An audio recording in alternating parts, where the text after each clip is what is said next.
There was that one place I always thought about, and I just wanted to be there with you. The place that no eye has ever seen, the place that no heart has ever perceived. I had a great feeling inside of me. Assalamualaikum warahmatullahi wabarakatuh.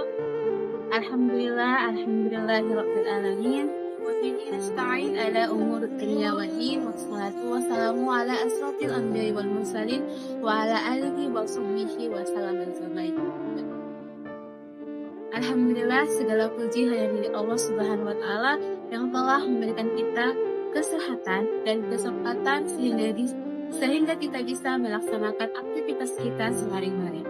Dan tidak lupa pula selawat beriringan salam ke junjungan kita baginda besar Muhammad Sallallahu Alaihi Wasallam yang berlapaskan Allahumma sholli ala Sayyidina Muhammad wa ala ali Sayyidina Muhammad, yang dimana syafaat dari Allah yang kita harapkan di kemudian hari. Sebelumnya, perkenalkan nama saya Marta Fil Arsonin, NIM 2220 100 110, mahasiswa Universitas Islam Negeri Syekh Ali Hasan Ahmad Ad-Dari, Padang Penipuan, Prodi Pendidikan Agama Islam. Pada kesempatan ini, saya akan menyampaikan video singkat ceramah saya yang berjudul Ketenangan Hidup Bermula dari Rasa Syukur. Baiklah, dimana kita ketahui bahwasanya manusia di muka bumi ini sangat-sangat mendambakan yang namanya ketenangan hidup, yang dimana sebagian orang meraih ketenangan hidup tersebut dengan harta yang banyak, jabatan yang tinggi, mobil yang banyak, rumah yang banyak. Tetapi setelah mereka mendapatkan hal tersebut, justru itu membuat mereka merasa gelisah, merasa was-was, ataupun gelisah galau merana. Nah, mengapa demikian? Nah, baru kita ketahui bahwasanya ketenangan hidup bukan berasal dari harta yang banyak, bukan berasal dari mobil yang banyak, melainkan ketenangan hidup kita raih dari rasa bersyukur yang menetap dalam hati. Sebagaimana firman Allah dalam Al-Quran dalam surah Ar-Ra'd ayat 28 ini, A'udzubillahi minasyaitonir rajim. Bismillahirrahmanirrahim. Alladzina amanu wa tatma'innu qulubuhum bi dzikrillah, ala bi dzikrillah wa tatma'innul qulub.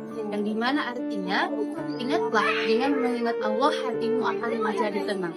Nah, wahai saudaraku yang berbahagia, dapat kita simpulkan dari ayat tersebut bahwasanya dengan mengingat Allah lah kita merasa tenang, bukan dengan harta yang banyak ataupun bukan dengan gemilangan harta yang dapat kita miliki. Nah, dimana kita ketahui bahwasanya hakikat bersyukur adalah bukan hanya mengucapkan alhamdulillah pada Allah Subhanahu wa taala atas pemberiannya, melainkan syukur itu memiliki 3 unsur. Yang pertama, bersyukur dengan hati, di mana kita meyakini ataupun menyadari bahwasanya setiap nikmat yang Allah berikan kepada kita adalah atas kehendak Allah Subhanahu wa taala, bukan karena kemampuan kita saja. Yang kedua adalah bersyukur dengan lisan, yaitu kita mengucapkan alhamdulillah atas apa yang kita dapatkan, baik itu dalam keadaan susah ataupun bahagia. Yang terakhir adalah bersyukur dengan perbuatan. Nah, setelah kita bersyukur bukan hanya mengucapkan alhamdulillah saja, dan melainkan kita harus melaksanakannya dengan perbuatan, yaitu melaksanakan sholat, bersedekah, ataupun membantu orang lain. Nah, mengapa syukur membawa ketenangan? Hadirin yang dirahmati Allah Subhanahu wa taala, bahwasanya sama-sama kita ketahui bahwasanya orang yang bersyukur hatinya itu selalu merasa cukup atas apa yang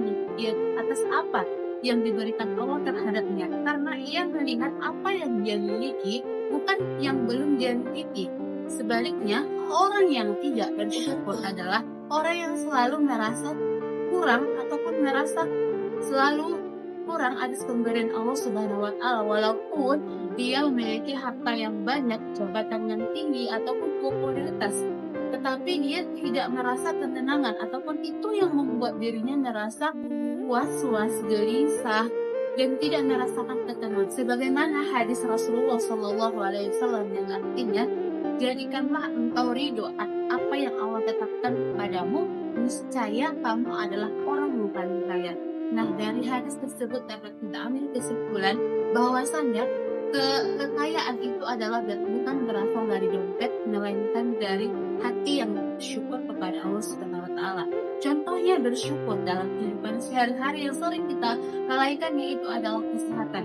Yang dimana Allah berikan kesehatan mulai dari kita tidur sampai bangun kembali, yaitu kesehatan untuk melaksanakan aktivitas, untuk melaksanakan ibadah, untuk pergi ke kampus ataupun untuk menafkahi keluarga. Bagaimana cara kita mensyukuri nikmat Allah Subhanahu wa Ta'ala? Nah, kita harus membiasakan mengucapkan alhamdulillahirabbil alamin, baik dalam keadaan susah ataupun bahagia. Dan kita dilarang untuk banyak-banyak mengeluh. Dan di dalam Islam sifat mengeluh dilarang. Yang kedua adalah melaksanakan ibadah tepat waktu, baik itu berzikir, sholat, dan menunaikan zakat. Itu kita bersyukur atas apa yang Allah berikan kepada kita. Dan yang dirahmati Allah Subhanahu wa Ta'ala, kita ketahui bahwasanya ketenangan yang tidak berasal dari harta yang banyak, kekuasaan yang tinggi, jabatan, popularitas, ataupun kesenangan duniawi, melainkan ketenangan hidup berasal dari rasa bersyukur terhadap Allah Subhanahu wa Ta'ala. Yang dimana ketika hati kita bersyukur, hati kita akan merasa senang, damai, permasalahan kita menjadi ringan, karena kita yakin bahwasanya setiap ujian yang Allah berikan kepada kita itu bukan sekedar untuk Allah tidak sayang terhadap kita, tetapi Allah di situ adalah untuk menaikkan kualitas kita untuk menjadi lebih baik. Nah, wahai saudaraku sekalian, setelah saya menyampaikan ceramah singkat saya, semoga kita menjadi orang-orang yang senantiasa bersyukur kepada Allah Subhanahu wa Ta'ala, baik dalam keadaan bahagia ataupun senang. Kita harus selalu mengucapkan alhamdulillah kepada Allah Subhanahu wa Ta'ala, karena kita ketahui bahwasanya kehadiran Allah Subhanahu wa Ta'ala adalah yang paling baik untuk kita. Terkadang kita merasa Allah itu jahat karena memberikan kita ujian, tetapi kita itu salah, karena Allah memberikan ujian kepada setiap umatnya itu adalah untuk meningkatkan kualitas hidup. Mungkin sekianlah ceramah yang saya sampaikan. Semoga setelah saya menyampaikan ceramah ini, harapan saya para penonton yang menonton video saya bisa merubah mindset atau pola pikirnya tentang ketenangan hidup bukan berasal dari harta, melainkan syukur kepada Allah Subhanahu wa Ta'ala. Wabillahi taufiq wal hidayah. Wassalamualaikum